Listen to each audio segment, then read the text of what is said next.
ሰላም ጤና ይስጥልኝ የሆርን ሆራይዘን ቤተሰቦች እንዴት ቆያችሁ? እንዴት ሰነበታችሁ? እንዴት ከረማችሁ? ትንሽ ከተገናኘን ቆየት ብለናል። አንድ አይ ቲንክ ከሳምንት በላይ ይሆናል ይመስለኛል። ምናልባት ወደ 10 ቀን 11 ቀን አካባቢ የኢራን ጦርነት በጀመረ አይ ቲንክ በማግስቱ ወይ የዕለት ሁለት ይመስለኛል ለመጨረሻ ጊዜ የተገናኘ ነው። ቶሎ ቶሎ ለመስራት በጣም አቅጄ ነበረ፣ ግን ያው በግል ጉዳዮች አልተሳካልኝም። ያለፈው ሳምንት ያው የግል የስራም ጉዳይ አለ። ከዛ ደግሞ የተወሰነ የጤና እክልም ነበረ። ያ እስኪያልፍ ድረስ ብዬ መጠበቅ ነበረብኝ። ወይስ እንግዲህ ዛሬ ተገናኝተናል። ዛሬና ነገ የምንወያየው በሁለት ጉዳዮች ላይ ነው። ዛሬ የምንወያየው አሁን ያለው ወቅታዊው ኢትዮጵያ ፖለቲካ የኃይል አስተላለፍ ምንድን ነው የሚመስለው? እነማን ናቸው አክተሮቹ? ተዋናዮቹ እነማን ናቸው? የምታውቋቸው ናቸው። ብዙ እዛ ውስጥ ዝርዝር አልገባም፣ ግን ተዋናዮቹ እነማን ናቸው? ምንድን ነው አሁን ያለው የፖለቲካ ሁኔታ? አሁን ያለውን የፖለቲካ ሁኔታ ሊበይን የሚችሉ ኮንቴክስቶች ወይም አውዶች ምንድን ናቸው? ከዛ ደግሞ እነዚህ ተዋናዮች ጠንካራ ጎናቸው ምንድን ነው? ደካማ ጎናቸው ምንድን ነው? የእያንዳንዱ ማለት ነው። ከዛ ደግሞ እዛ ላይ ተመስርተን እንግዲህ በሚቀጥሉት ወራት ምን ሊሆን ይችላል የሚል ቢሆኖችን ወይም መላምቶችን እናስቀምጣለን። ከዛ እነዚህ ተዋናዮችስ እንዴት ነው እርስ በርስ ኢንተራክት የሚያደርጉት? ምን አይነት መስተጋብር ነው ያላቸው? በሚያደርጉት መስተጋብር ምክንያትስ ምን ሊፈጠር ይችላል? ማናቸውስ ናቸው አሸናፊ ሆነው ሊወጡ የሚችሉት የሚለውን ጉዳይ ነው የምናየው ማለት ነው አብረን። ከዛ ነገ ደግሞ ዛሬ ኃይል አስተላለፉን ካየን፣ ነገ ደግሞ የኃይል አወቃቀር ውስጥ በኢትዮጵያ ውስጥ ምን ይመስላል? ስልጣን እንዴት ነው የሚያዘው? እንዴት ነው እስካሁን የተያዘው? አሁንስ እንዴት ነው ሊያዝ የሚችለው? ወይም ደግሞ ወደ ስልጣን የሚያወጣጣው እርከኑ ምን ይመስላል የሚል የኃይል መዋቅር ትንተና እንሰራለን ነገ። ከዛ በነዛ ሁለት ጉዳዮች ላይ እንግዲህ ዛሬና ነገ በምንሰራቸው ላይ ደግሞ ቀጣይ የላይቭ ውይይቶች እናደርጋለን ማለት ነው። ሌሎች ወቅታዊ አጀንዳዎችን ካሉ በየመሃሉ ያው ማስገባታችን እንደተጠበቀ ሆኖ ማለት ነው። ዛሬ ምናልባት እንደተለመደው በ30 ደቂቃ ላይ ያልቅልኝ ይችል ይሆናል። ሞክራለሁ ለመጨረስ፣ ግን ጉዳዩ ሰፋ ያለ ስለሆነ እሱን ትታገሱኛላችሁ ከረዘመ ብዬ ተስፋ አደርጋለሁኝ። እንደተለመደው ኮፒ ሼር ማድረጋችሁን፣ ኮመንት ሀሳብ መስጠታችሁን፣ አስተያየታችሁን ማስቀመጣችሁን፣ ሼር ማድረጋችሁን ለወዳጆቻችሁ ቪዲዮን እንዳትረሱ። ለእናንተ በጣም ቀላል ነገር ነው፣ ግን ሪቹን ደግሞ ይጨምራል፣ የተመልካች ቁጥር ያበዛልናል። የሆርን ሆራይዘን ቤተሰብ እየሰፋ ይሄዳል ያንን ስታደርጉና ያንን አደራ ብዬ መጀመር ፈልጋለሁ። ሌላው ባያዝድ አይደለሁም ወይም እኔ በጣም ነፃና ገለልተኛ ነኝ የሚል እብለት የለብኝም። ሁላችንም ቢሆን የየራሳችን የምናውቀውም ሆነ ማናውቀው ባያዝ ሊኖርብን ይችላል። ምናደላለት አካል ሊኖር ይችላል። ወይ የምንፈልገው አንድ ዓላማ ይኖርና ለዛ ዓላማ ልናደላ እንችላለን። ይሄ ተፈጥሯዊ ነው፣ ሰዋዊ ነው።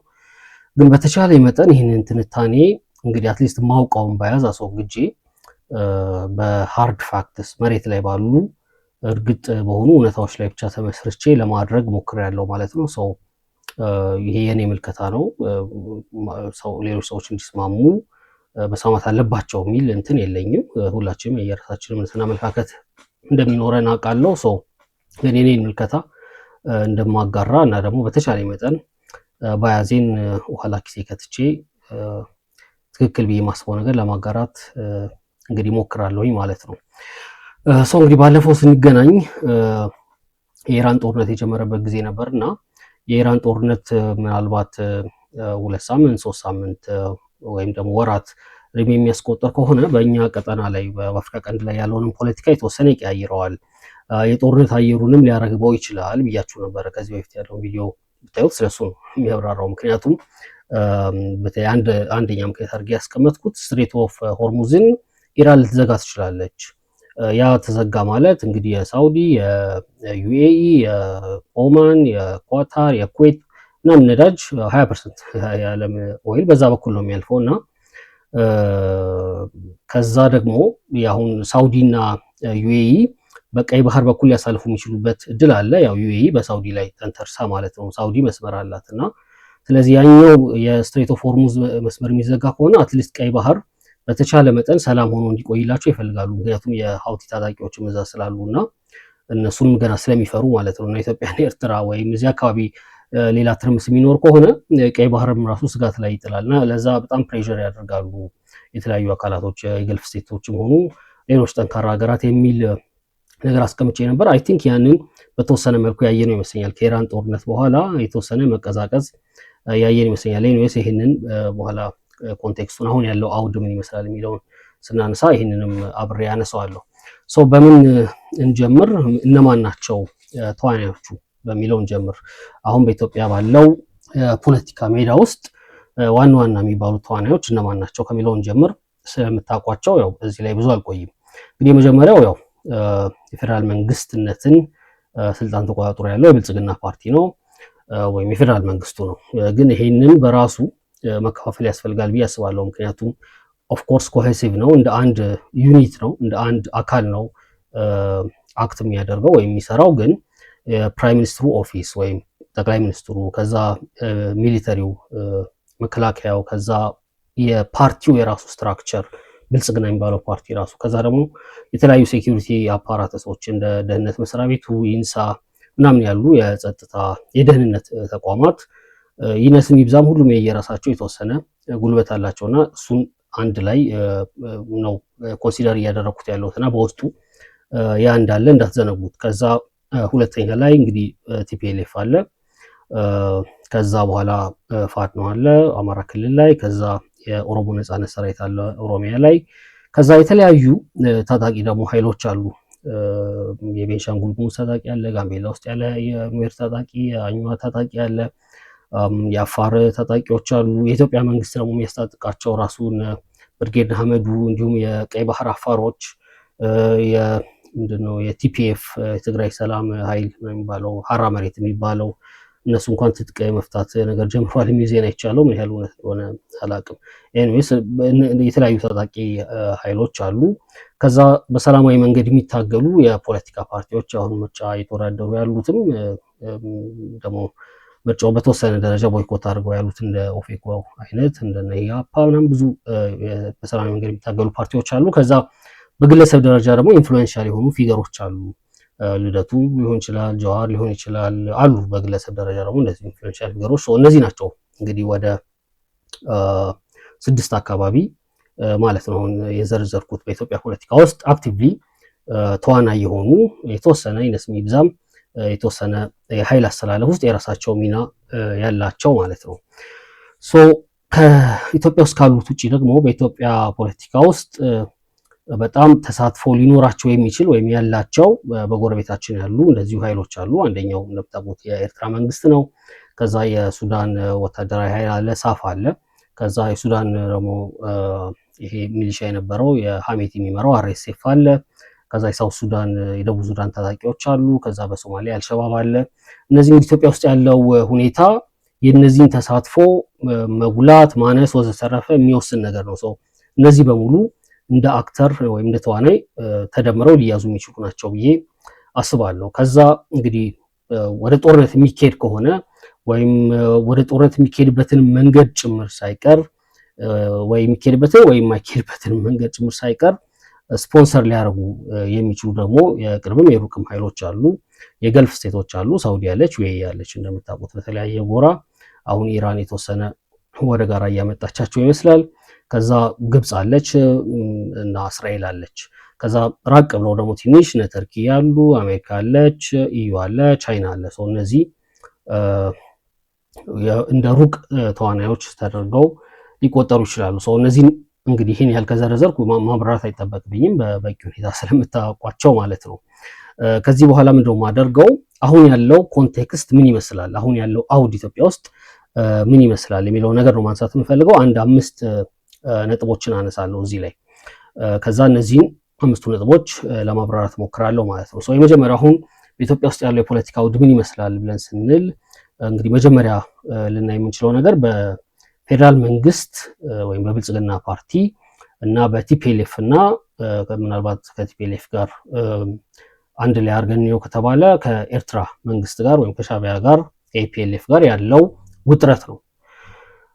ባለፉት ጊዜያት ወይም ባለፉት ሳምንታት በጣም ብዙ የፖለቲካ ትንታኔ የሚሰሩ የግጭት ትንታኔ የሚሰሩ ተቋማት፣ ግለሰቦች ሁሉ ሳይቀሩ ጦርነቱ በአንድ ወር ጊዜ ውስጥ ሊጀምር ይችላል የሚል ነገር ሲያስነብቡን ነበር የቆዩት። እኛም በነዛ ጽሁፎች ላይ ተወያይተናል።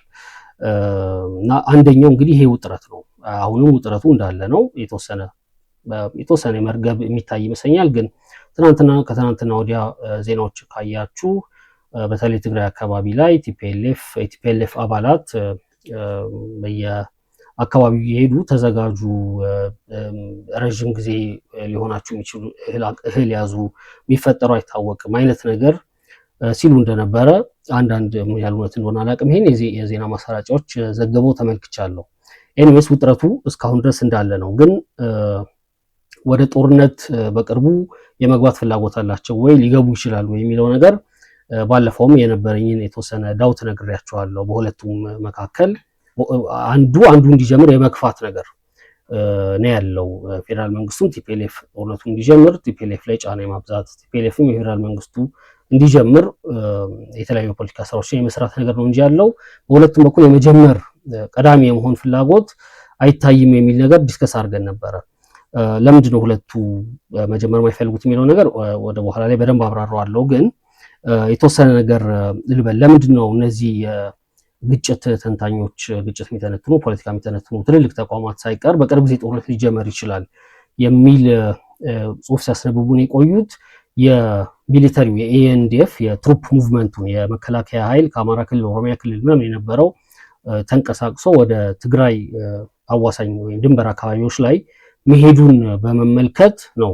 ይሄ በጣም ኢስካሌት አድርጓል። በጣም ነገሮች እየተባባሱ መሆናቸውን ማሳያ ነው። ወደ ጦርነት ሊገባ ካልሆነ በስተቀር ይህን ሁሉ ትሩፕ ይህን ሁሉ የመከላከያ ወይም ይህን ሁሉ ወታደር ማንቀሳቀስ የሚያስፈልግበት ምክንያት አልነበረም እና ያንን በመንተራስ ነበረ እንግዲህ ደርሷል። አንድ ወር ነው የቀረው። በሚቀጥሉት ሳምንታት ከአፍሪካ ህብረት በኋላ ምናምን ሊፈነዳ ይችላል የሚል ትንታኔ ስንሰማና ስናነብ የቆየ ነው። ከዛ አንጻር ይመስለኛል ለምንድነው ትሩፕ ሙቭመንቱ የነበረው የሚለው ነገር እኔ የሴኪሪቲ ዳይሌማ የሚባል ነገር አለ። የሴኪሪቲ ዳይሌማ የፈጠረው ይመስለኛል። የሴኪሪቲ ዳይሌማ ምንድነው? ጠላት የሚባለው አካል ወይም ተቀናቃኝ የሚባለው ኃይል ምንድነው ያለው ጉልበት፣ ምን ሊያደርግ አስቧል፣ ምንድነው ቅዱ የሚለውን ነገር ይሄኛው አካል አያውቅም። በተመሳሳይ መልኩ ይሄኛው ሊያደርግ ያሰበውንም ያኛው አያውቅም። ስለዚህ ለምሳሌ አንድ ሰው እጁን ወደኋላ አድርጎ በእጄ በያዝኩት ስለት ወግሃለሁ ቢል ወግሃለሁ የተባለው ሰው በእጁ ከጀርባ በደበቀው እጁ ስለተያዝ አያዝ የሚያውቀው ነገር የለም። ስለዚህ ሳልቀደም ልቅደም ወደሚል ነገር ይሄዳል። ኦኬ ሊወጋኝ ነው ማለት ነው። ስለዚህ ከጎኔ ድንጋይ ነው ያለው ወይስ አጠና ነው ያለው፣ ምኑን ልጠቀም ወደሚል ነገር ይሄዳል ማለት ነው። ከዛ ድንጋይ ቢያነሳ ወይ አንድ ዱላ ቢይዝ ኦኬ በዱላ ሊለኝ ነው ሊቀርበኝ ነው ወይ በድንጋይ ሊለኝ ነው ብሎ ያኛው ደግሞ ምናልባት ቢላም ከጀርባ ሊያዘም ይሆናል። ስለዚህ እሱም ደግሞ ያንን ለመቅደምና ሳይቀደሙ ለመቅደም ይሞክራልና ይሄ ነው ሴኩሪቲ ላይ የሚባለው። ስለዚህ በዚህ ውጥረት መሃል ሳይታሰብ ጦርነቱ ወይም ግጭቱ ይፈነዳል ማለት ነው እና የትግራይ ኃይሎች የትሩፕ ሙቭመንቱ የፌዴራል ምንድነው መከላከያ ወታደሮች ወደ ትግራይ ከመንቀሳቀሳቸው በፊት እንደምታስታውሱት ወደ ጸለምት አካባቢ የተወሰነውን ኃይሉን አንቀሳቅሶ ነበረ እና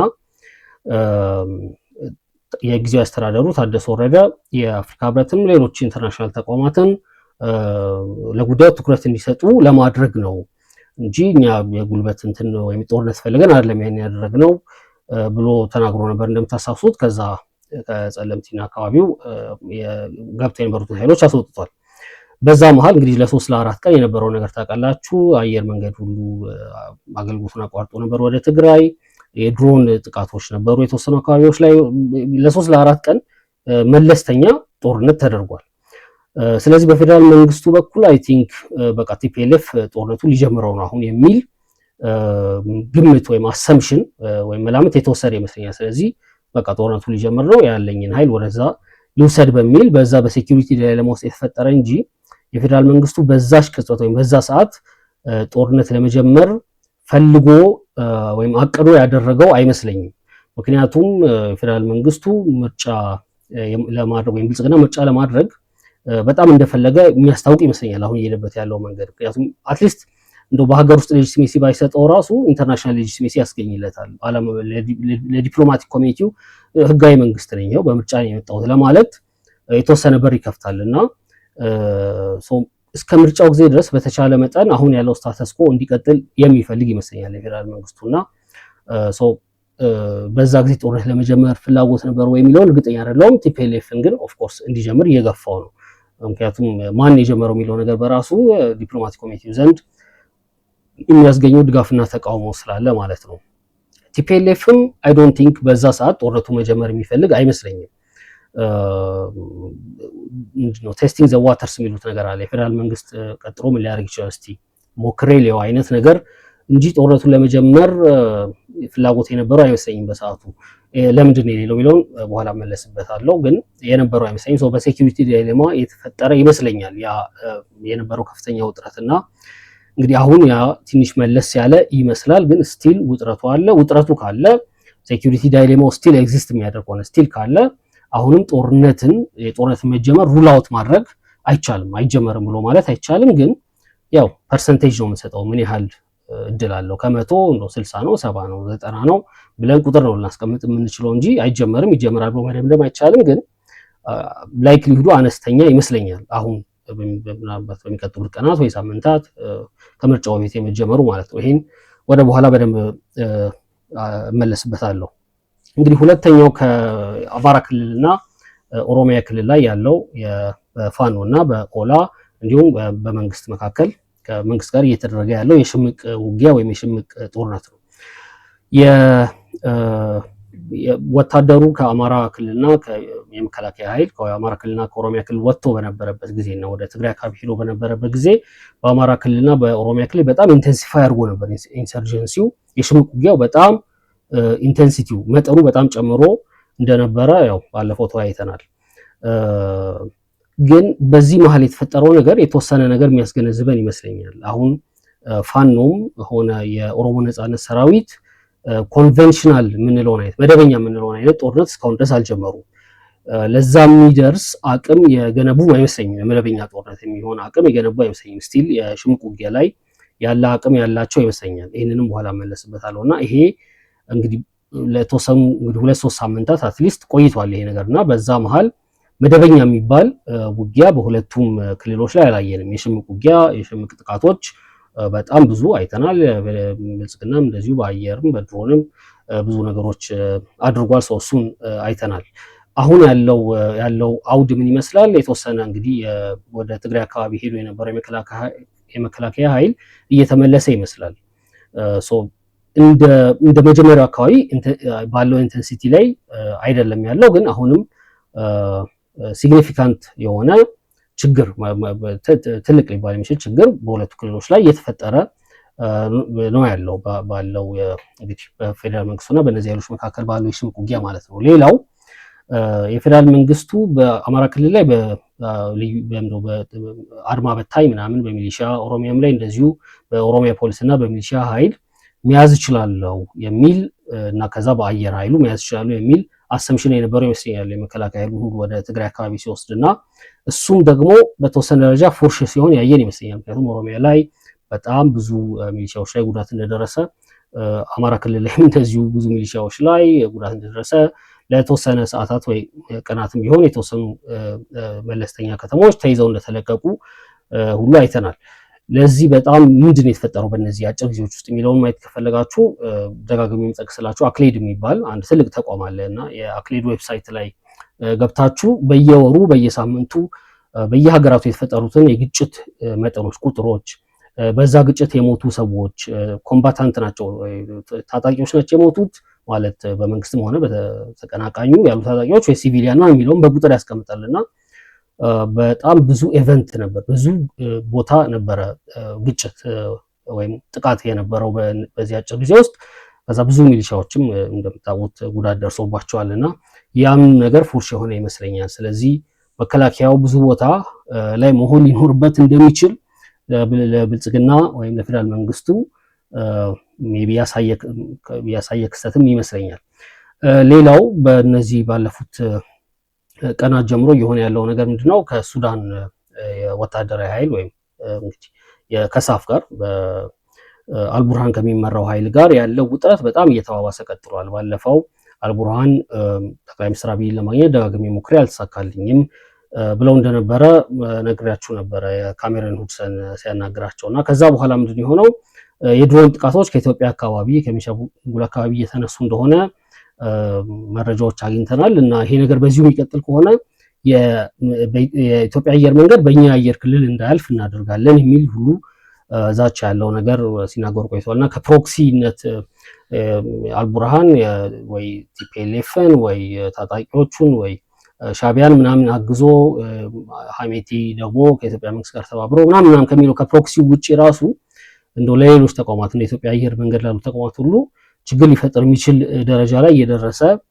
ነው የሚገኘው። ሰው ግንኙነቱ በጣም መሻከሩ እየታየ ይገኛል። ከዛ ደግሞ የአልቡርሃን ኃይል ውስጥ ያለ አንድ ፋክሽን ውስጥ ሙስሊም ብራዘር ሁድ ናቸው የተባሉ ፋክሽን ላይ የአሜሪካ የሽብርተኝነት ዴዚግኔሽን ሽብርተኛ ብላ ሰይማቸዋለች ወይም ዴዚግኔት አድርጋቸዋለች እና እሱም እንግዲህ አንዱ ዴቨሎፕመንት ነው በቅርብ ጊዜ ውስጥ የነበረ ወይም አሁን ያለንበትን አውድ ሊያሳይ የሚችል ማለት ነው።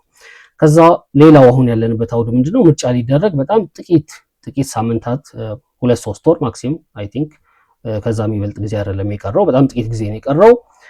ምርጫው በመንግስት ባሰበው ወይም ብልጽግና ባሰባቸው ወረዳዎች ቁጥር ልክ ይደረጋል ወይስ አይደረግም የሚለውን ነገር እንድንጠይቅ የሚያደርግ አውድ ውስጥ ነው ያለ ነው።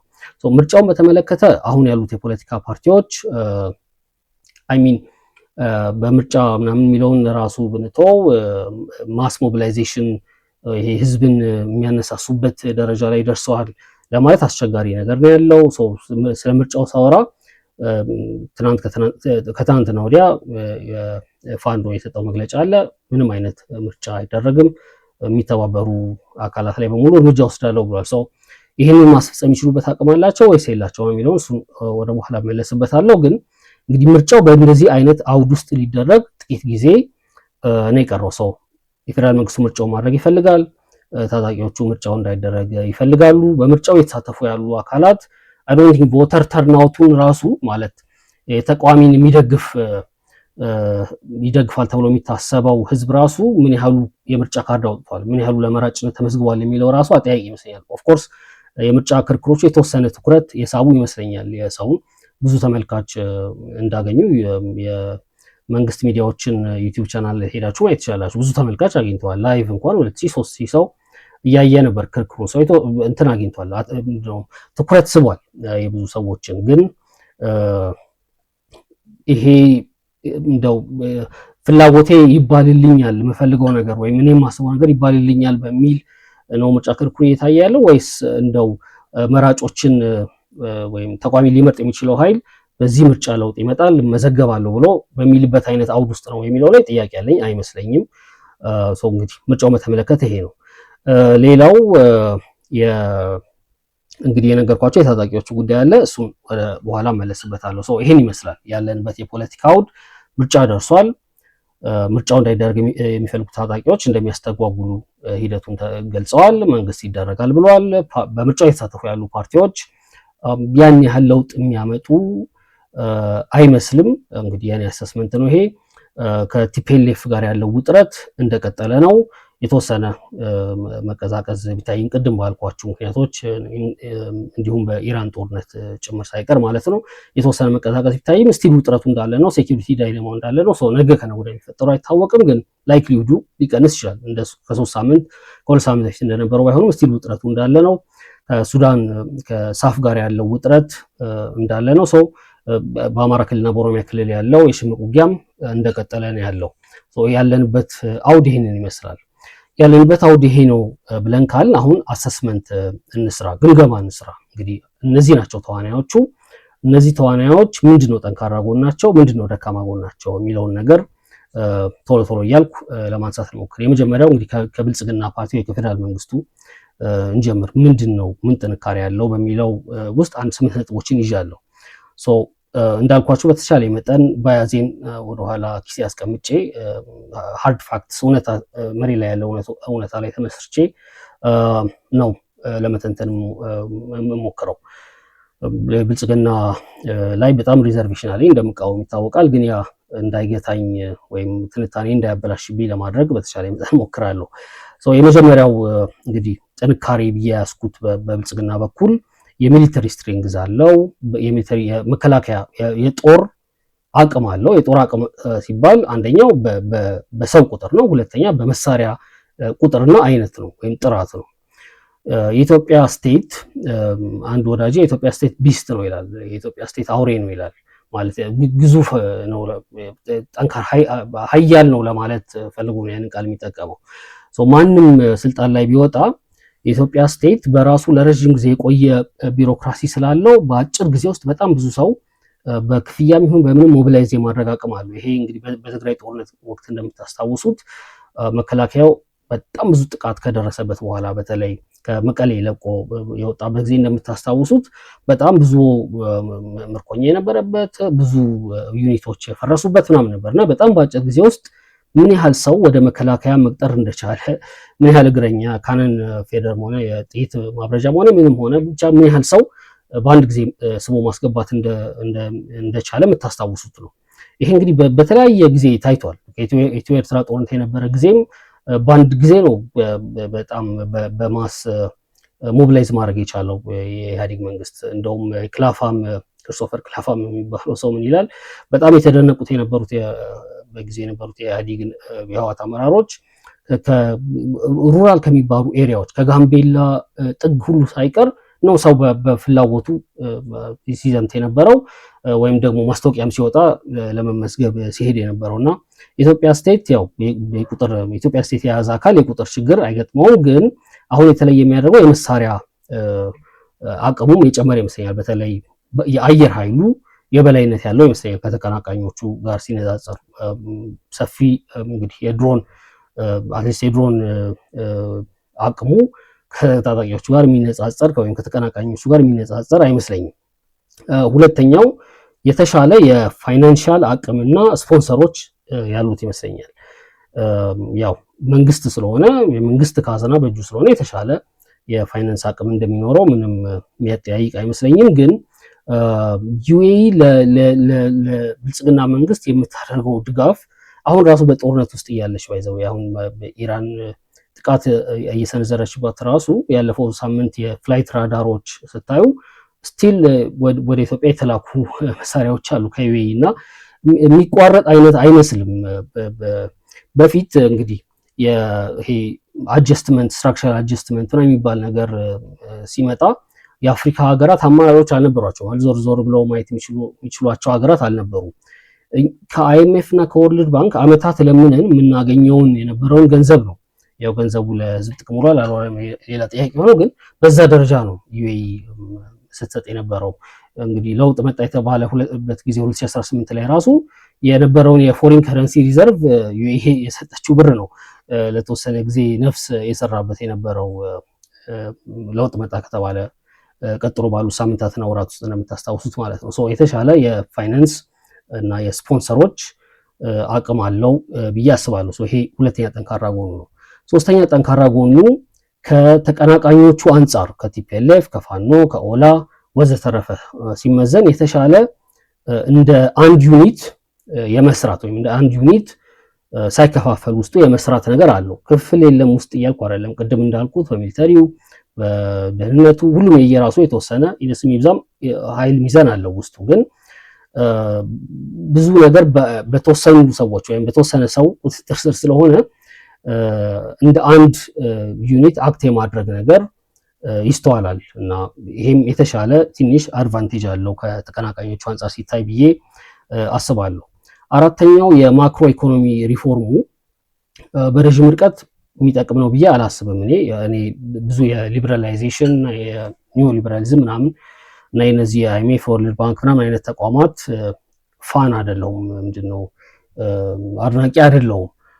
ኦፍኮርስ የግሎባል ካፒታሉ ለኢትዮጵያ ያስፈልጋል። የተወሰነ ጥሪት ስለሌለ የሚያስፈልገን ነገር ይኖራል። ግን እነሱ የፖሊሲ ሉዓላዊነታችን በሚጋፋ መልኩ የሚያደርጉት ነገር ይጠቅመናል ብዬ አላስብም። ግን እስካሁን ድረስ የማክሮ ኢኮኖሚ ሪፎርሙ እየሄደበትን ያለበት ሁኔታ ስናይ አትሊስት ለተወሰነ ጊዜ የውጭ ምንዛሬ ጥረት እንዳይኖር መንግስትን ስትራንግል የሚያደርግ መንግስትን አሰቃቂ ችግር ውስጥ የሚከት ለምሳሌ በኦሮሞ ፕሮቴስት የነበረ ጊዜ የቄሮ ተቃውሞ የነበረ ጊዜ ወደ መጨረሻዎቹ አካባቢ ላይ ኢህአዴግ አንዱ የተቸገረው ነገር የፎሪን ከረንሲ እጥረት ነው እና በጣም ሸምቅቆ ይዞት የነበረው ነገር ማለት ነው። እንደዚህ አይነት ነገር አትሊስት ያንን እንዲያልፍ የሚያደርግ የተወሰነ ስቴቢሊቲ የፈጠረለት ይመስለኛል ለብልጽግና። በረዥም ርቀት ራሱን ብልጽግና የሚጎዳ ሆኖ አሁን ለሚቀጥሉት ወራት ምናልባት 1-2 ዓመት ግን የሚያስቀጥለው ነገር እንዲያገኝ የረዳው ይመስለኛል። ይሄም ሌላኛው ያለው እንግዲህ እንደ ጠንካራ ጎን ልናይ የምንችለው ነገር ነው።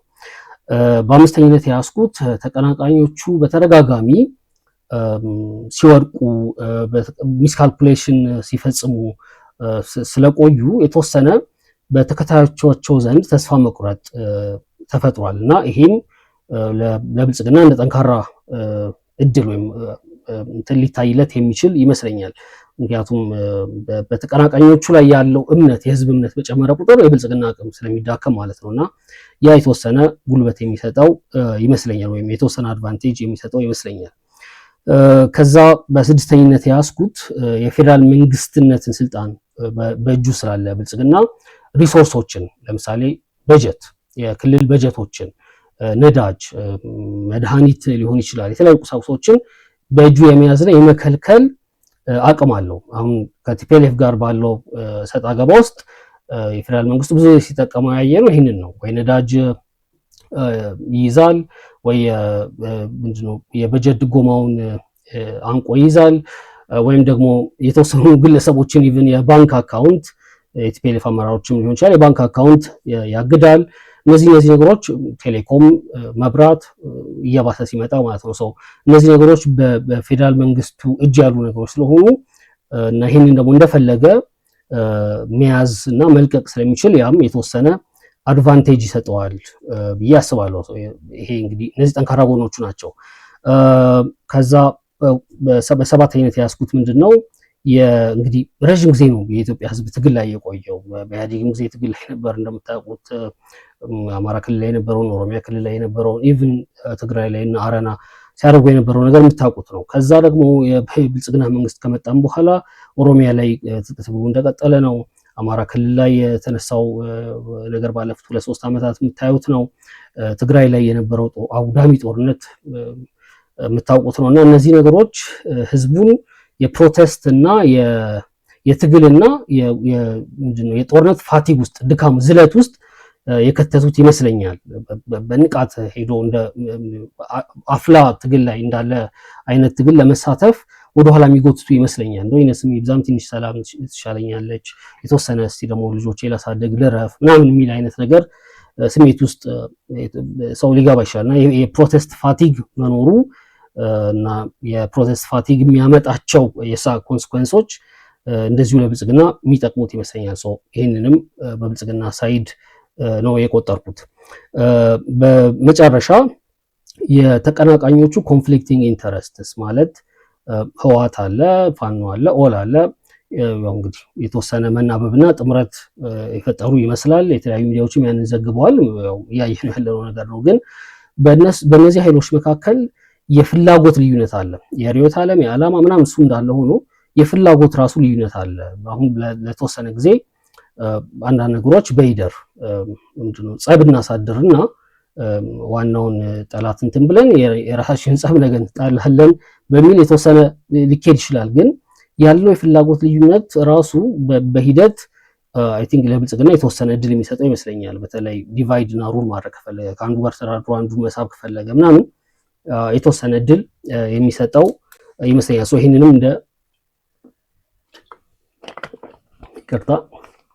እንደ ጠንካራ ጎን ይዤለታለሁ።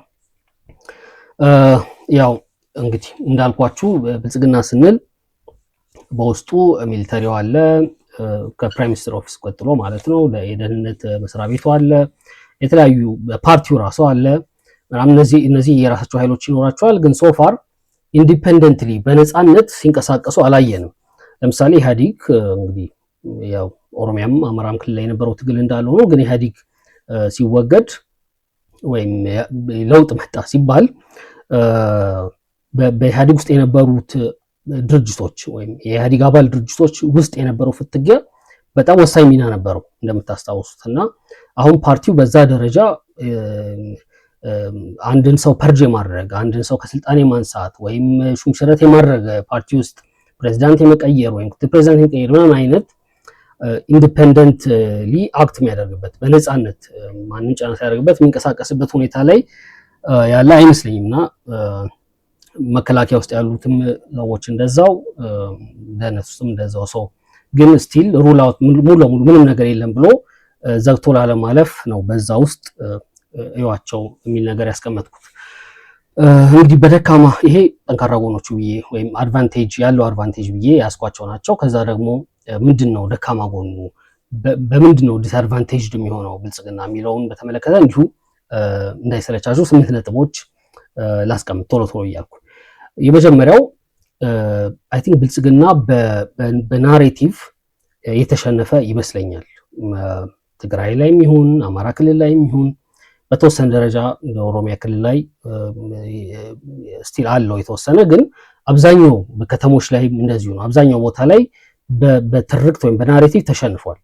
ብልጽግና የሚጠቅመን ነው ብሎ ከሚያስበው ይልቅ ተቃዋሚ ይሻለኛል ያው ከተሳካላቸው የሚለው የሚበዛ ይመስለኛል። አትሊስት በናሬቲቭ ደረጃ ተቃዋሚ ይደግፍም አይደግፍም፣ መንግስት ይደግፍም አይደግፍም፣ ግን በናሬቲቭ ደረጃ የተቃዋሚው ትርክት፣ የተቃዋሚው ዲስኮርስ፣ የተቃዋሚው ፕሮፓጋንዳ የሚበልጥ ይመስለኛል ከብልጽግና ጋር ሲነጻጸር። ስለዚህ የናሬቲቭ ጉልበቱን ደካማ ነው የብልጽግና። አንደኛው ይሄ ነው። ሁለተኛ በትግራይ ጦርነት ወቅት እንዲሁም ከትግራይ ጦርነትም በፊት ከኦሮሞ ነጻነት ሰራዊት ጋር በተለይ በምዕራብ ኦሮሚያ ላይ በነበረው ጦርነት ወቅት የማሱን ሞቢላይዝ ሰፊውን ህዝብ ሞቢላይዝ የሚያደርግበት ትርክት ነበረው ብልጽግና ወይም የፌዴራል መንግስቱ። ለምሳሌ በትግራይ ጦርነት ወቅት ምንድነው መከላከያ ላይ ያለው የሰሜን ኃይል ተመታ፣ በተኙበት እንደዚህ ሆኑ ምናምን የሚለው ነገር አይ ቲንክ ብዙ ሰው ሞቢላይዝ አድርጎለታል ወይም ብዙ ሰው አስቆጥቶለታል። ምንድነው ስሙ የሳምራ ምናምን የሚባለው ቡድን ማይካድራ ላይ ፈጸመ የተባለው ደግሞ ጦርነቱ የጀመረ ሰሞን እና የሰብአዊ መብት ኮሚሽን በፍጥነት ሪፖርት ያደረገው ጉዳይ እሱም እንደዚሁ እንደዚህ አይነት እንደው ግፍ የፈጸመ ኃይል ነው የሚለው ነገር ናሬቲቭ ፈጥሮለታል። ከዛ የወልቃይትም ጉዳይ አለ። እነዚህ ሁሉ ነገሮች ብዙ ኃይል ወይም በማስ ሰውን ማሰለፍ እንዲችል እንደምታስታውሱት እኮ የከተማውም ህዝብ ቆሞ ሲያጨበጭብ ነበር ለጦርነቱ። ቆሞ ሲያጨበጭብ ማለት ሊትራሊ ዛሬ ለመከላከያ ኃይል እናጨበጭባለን ተብሎ ሰው መንገድ ከየቤቱ መንገድ ዳር ወጥቶ ሲያጨበጭብ ነበረ። ምንድነው ልዩ ኃይል ያላከ ክልል አልነበረም። ልዩ ኃይል ብቻ ሳይሆን ከብት ሁሉ ምግብ ሁሉ ያላከ አልነበረም እና በጣም ማስ ሞቢላይዜሽን ነበረ። ከዛ በኋላ ግን አይ ቲንክ ህዝብ እየተማረ የመጣ ይመስለኛል። አሁን ከቲፒኤልኤፍ ጋር ጦርነት ቢነሳ ቢፈጠር መጀመሪያ ሞቢላይዝ ባደረገበት መጠን ሞቢላይዝ የሚያደርግበት የሚያነሳሳበት ናሬቲቭ ወይም ትርክት ወይም ፕሮፓጋንዳ ያገኛል በዛ ደረጃ ብዬ አላስብም። የፌዴራል መንግስቱ ይሄ ደካማ ጎኑ ነው። አማራ ክልል ላይም ዘ ሴም ቲንግ ታጣቂዎቹን ለማሸነፍ የኦሮሞ ነጻነት ሰራዊትም ላይ ዘ ሴም ቲንግ የኦሮሞ ነጻነት ሰራዊት ጋር በነበረው ጦርነት ንጹሃን የአማራ ተወላጆችን እየጨፈጨፈ ሰው እያገተ እንደዚህ ያደረገ የሚለው ነገር ኢትዮጵያ ሊገነጥል ወይ ምናምን የሚለው ነገር የተወሰነ እንትን የድጋፍ ቤዝ አስገኝቶለት ነበር። አሁን እንግዲህ ተቋሚዎቹም እየፈጠሩ ያሉት ጥምረት ሊሆን ይችላል ዋቴቨር ሪዝኑ፣ ግን ያንን የትርክት አቅም ሞቢላይዝ የሚያደርግበት ሰውን ያጣ ይመስለኛል። ይሄ ደካማ ጎኑ ነው። ሶስተኛ የብልጽግና አባላት ዴዲኬትድ አይደሉም። ማለት ይሄ አላማ ምናምን ያሰባሰበው እና ምናምን ኃይል ሳይሆን ሬንት ሲኪንግ ይሄ ጥቅማጥቅም ሙስና ምናምን ያሰባሰበው ይበልጣል። አይ ቲንክ ብልጽግና የሚያምነው ችግር ይመስለኛል ይሄ። ምክንያቱም በጣም ሙስናውን መንግስት እንኳን ስለ ሙስና ሲከራከር ብልጽግና ስለ ሙስና ሲከራከር ወይም ብልጽግና አመራሮች ሲከራከሩ በሃይ ሌቭል ደረጃ ሙስና ቀርቷል። ይሄ ሀገር ንብረት ማሸሽ በትልልቅ አመራሮች በሚኒስትሮች ምናምን ደረጃ ያለው ነገር ቀርቷል። ከታች ያለው እንትን ነው። እሱም ደግሞ በሲስተም ነው ማስቀረት የሚቻለው ምናምን የሚል ነገር ነው ያለው መንግስት ጋር እና ኤኒዌይስ ያንን ፈልጎ የተሰበሰበ ኃይል ይበዛልና እንደው የቁርጥ ቀንና ችግር ቢመጣ ምን ያህሉ ስቲክ አድርጎ ይቆያል የሚለው ነገር አጠያቂ ይመስለኛል። ይሄ ደግሞ እንደ ደካማ ጎን ሊያዝ የሚችል ይመስለኛል።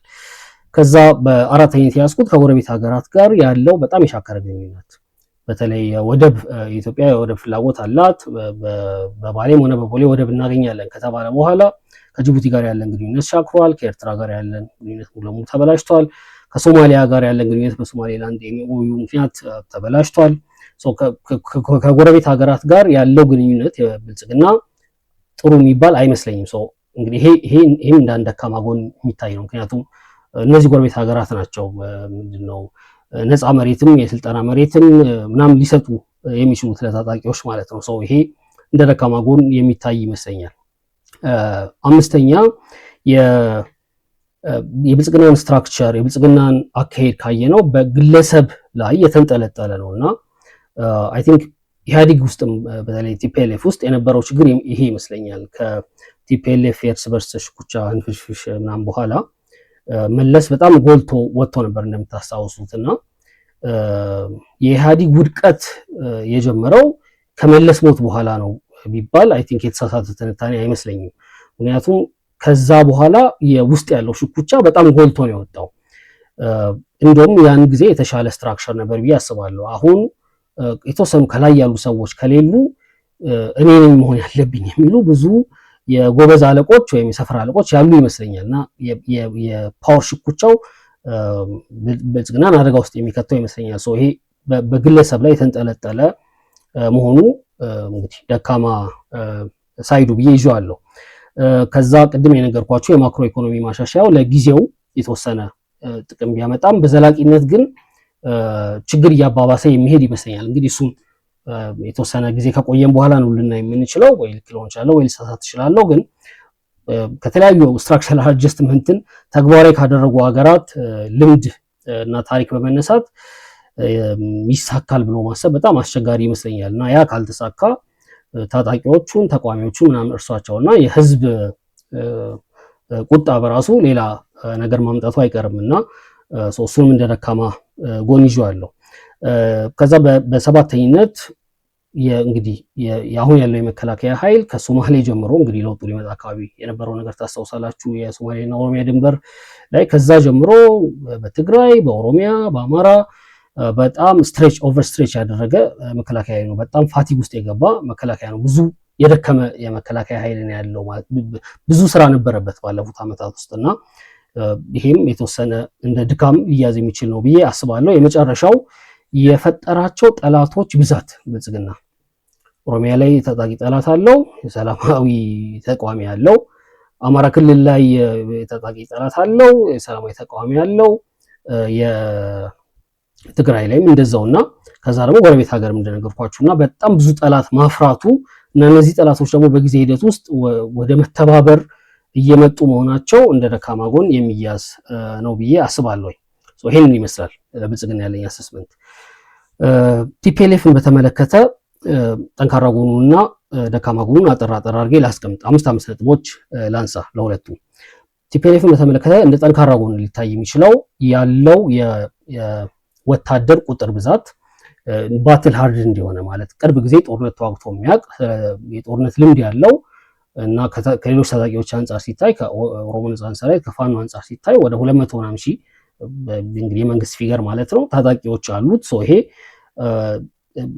እንደ አንድ ጠንካራ ጎን ሊያዝ የሚችለው መሳሪያዎችም እንደዚሁ አሉት። ትጥቅ ስላለመፍታቱ ከሌላ አካባቢ መሳሪያ ስለማግኘቱ በተደጋጋሚ ሲወራ ስለነበር ይህን ዝርዝር ውስጥ አልገባም። ግን በቲፒኤልኤፍ እጅ ውስጥ እነዚህ ነገሮች መኖራቸው እንደ ጠንካራ ጎን የሚታይ ነው።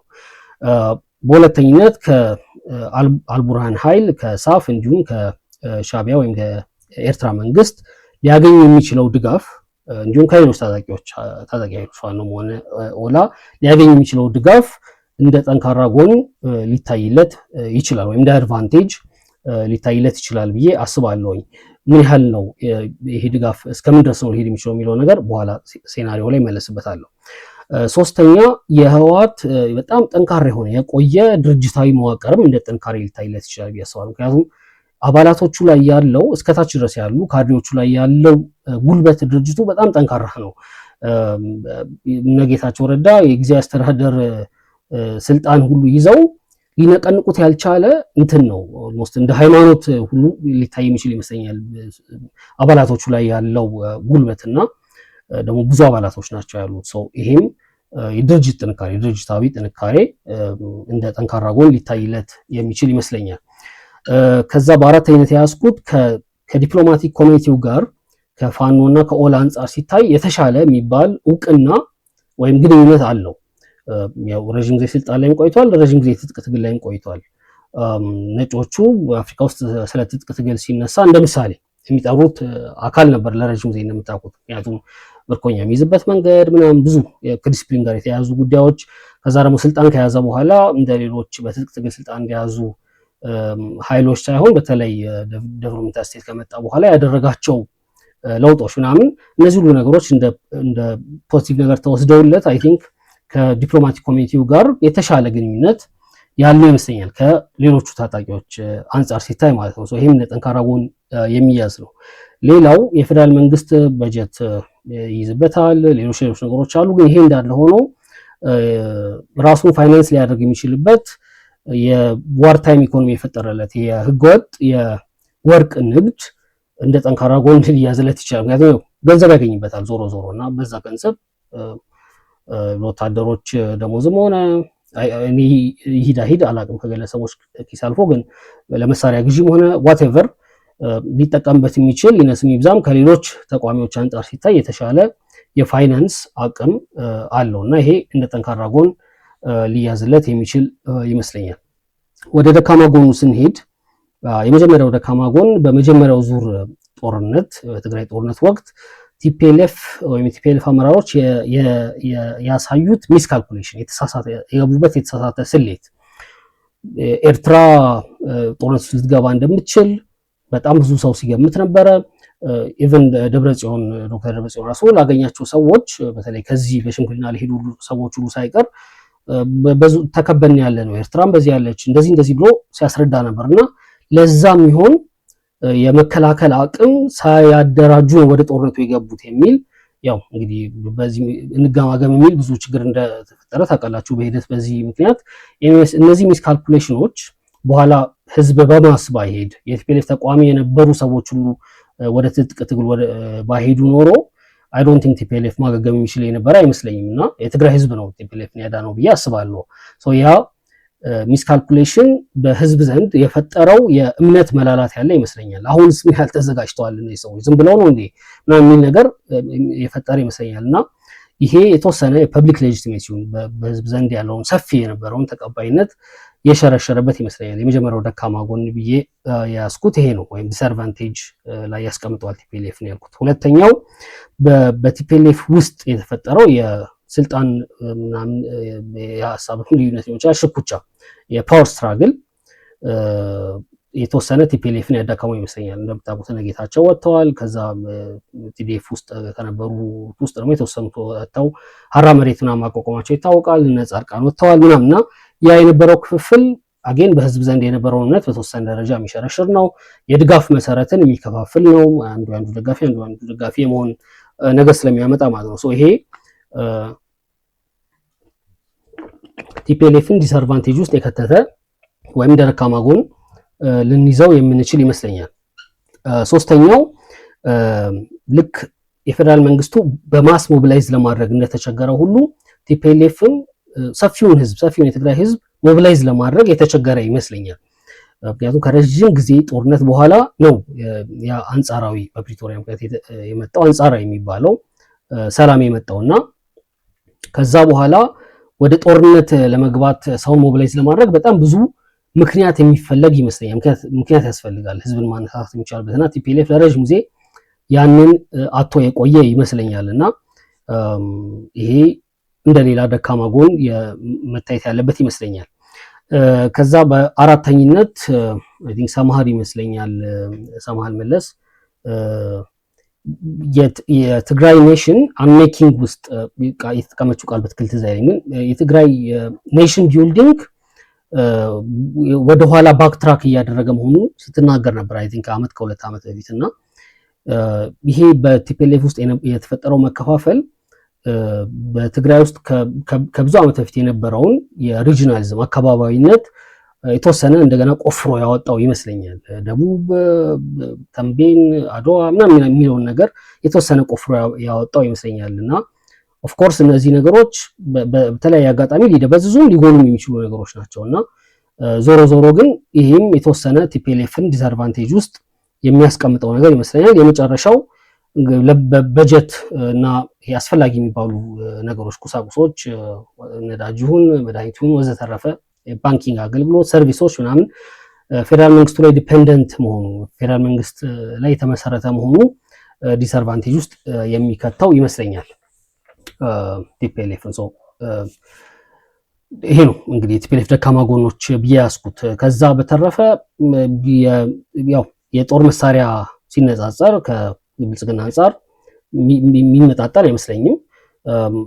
ሰሞኑን አንቲድሮን አስገብተናል ምናምን ብለዋል የቲዲኤፍ አመራሮች የሚል ነገር ሚዲያ ላይ ሲነገር ነበር። ከዛ እንደዚህ አላሉም የሚል ነገርም ቆይቶ ደግሞ ማስተባበያም ሲሰጥ ነበር። የትኛው እውነት እንደሆነ አላቅም። ዋቴቨር አይ ቲንክ አንቲድሮን የሚባለው ነገር ብዙም አገልግሎት የሚሰጥ ነገር እንዳልሆነ አሁን በኢራን ጦርነት ያየ ነው ይመስለኛል። ምክንያቱም ድሮኖች ሄደው የሚመለሱ ነገሮች ብቻ አይደሉም። አሁን የአጥፍቶ ጠፊ ድሮኖች አይ ቲንክ ኢትዮጵያ ውስጥ ራሱ እውነት ውሸት አላውቅም፣ ግን በመንግስት ሚዲያዎች ኢትዮጵያ ውስጥ መመረት መጀመራቸውን የዛሬ ዓመት አካባቢ ምናምን ይመስለኛል ዜና ሲሰራ የነበረው እና ደግሞ ብዙ ኢፌክቲቭም አይደሉ ዩኤኢም ኢንክሉዲንግ እስራኤል ሁሉ በዛም ያክል አይረንዶም ያንን ያለፉ ድሮኖች ጥቃት ሲያደርሱ አይተናል እና የመሳሪያ ብልጫውን ማየት እንችላለን። ያው ቅድም እንዳልኩት በተቃዋሚ ኃይሎች በቲፒኤልኤፍ እና በሌሎች ታጣቂዎች መካከል ያለው እንዲሁም በሌሎች ታጣቂዎቹ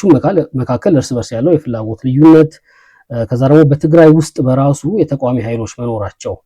ለምሳሌ አሁን አማራ ክልል ላይ ፋኖ አለ። ፋኖን የሚቃወም ጠንካራ ኃይል የለም ማለት ፋኖ ከፌዴራል መንግስቱ ጋር ወይም ከክልሉ መንግስት ጋር ግጭት ውስጥ ነው ያለው።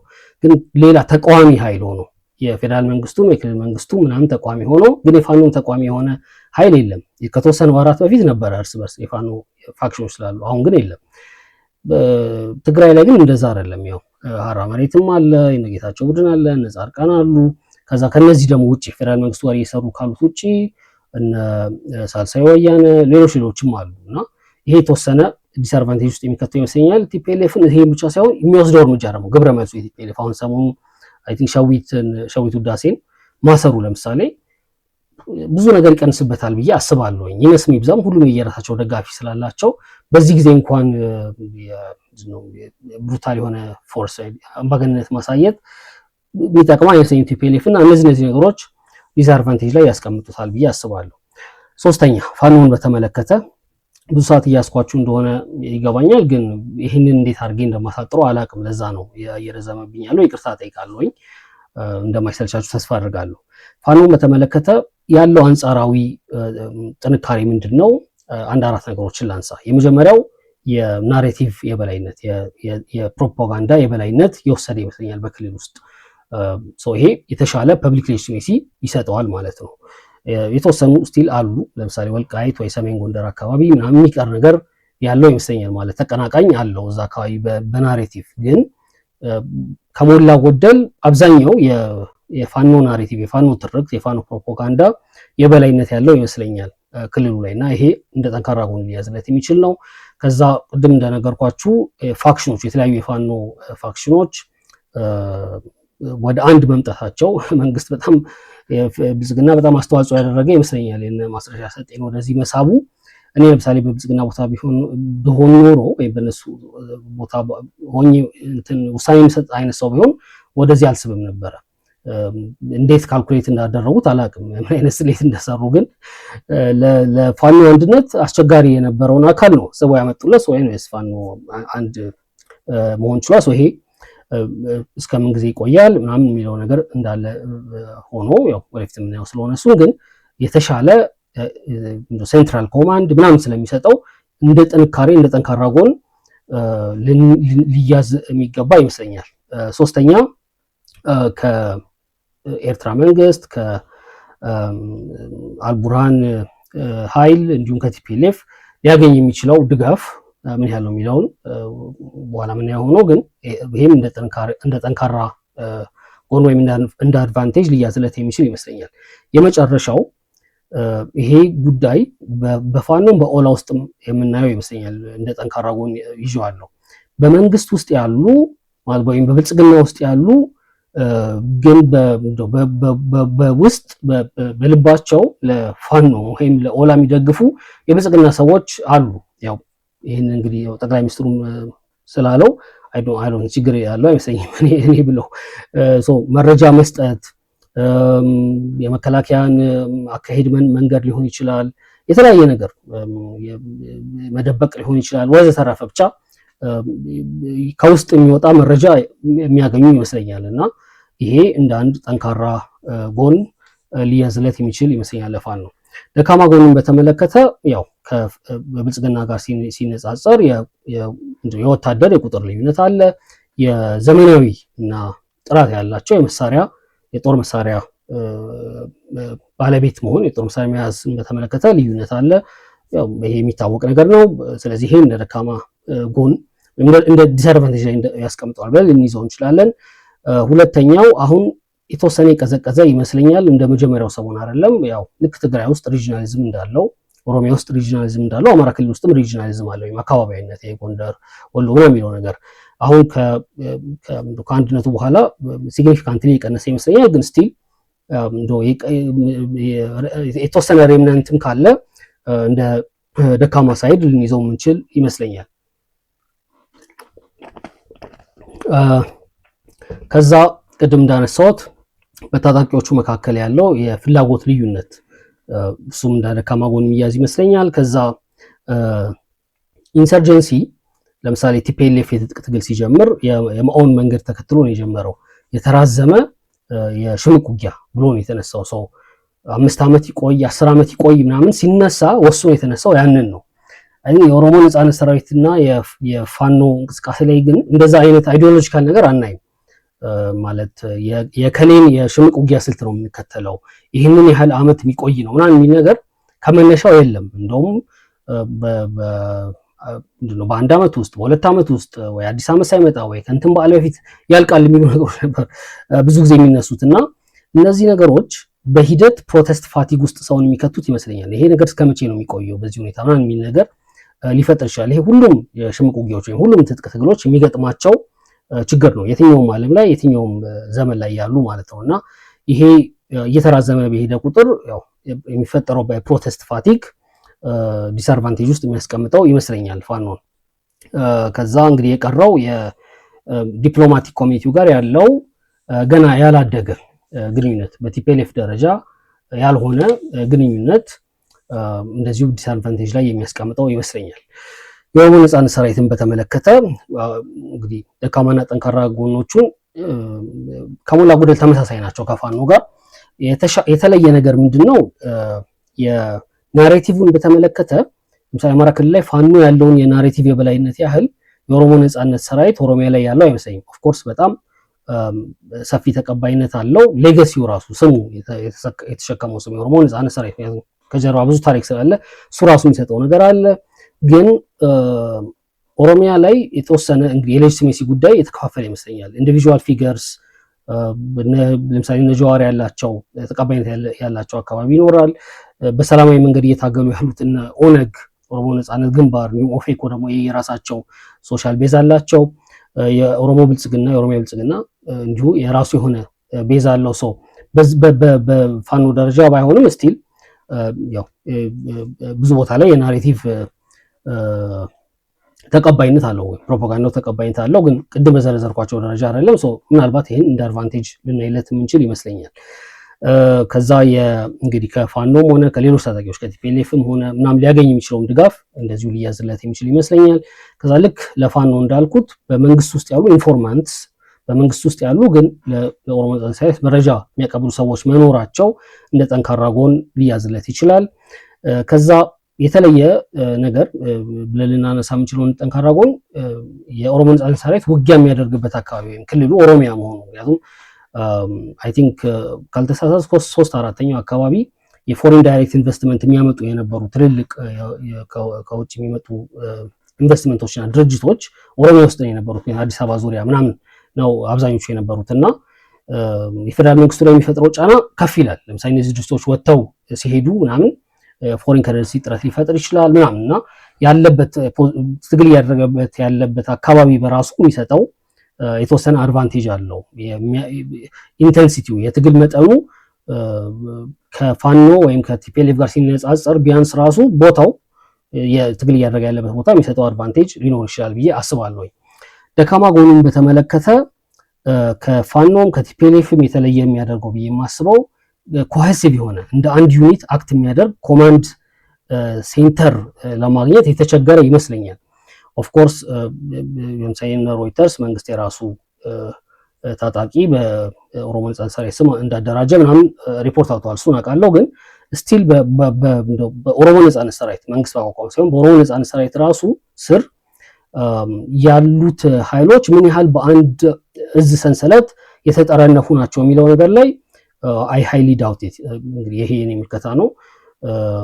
አይ ቲንክ አሁን የአምነስቲ ሰሞኑን የሚያወጣው ሪፖርት በተወሰነ ደረጃ ከዛ ጋር የሚገናኝ ይመስለኛል። በኋላ ላይ አንሰዋለሁ። ከዛ ሪጂናሊዝሙ አለ። ለምሳሌ አሁን አርሲ ላይ ሰሞኑን ክርስቲያን ኦርቶዶክስ ክርስቲያኖች ላይ ጥቃት ነበረ። የኦሮሞ ነጻነት ሰራዊት እዛ አካባቢ ኃይል የለኝም ያለው ምናምን ማስተባበያውን ታውቁታላችሁ። ለምንድን ነው ለምሳሌ እዛ አካባቢ ኃይል የሌለው?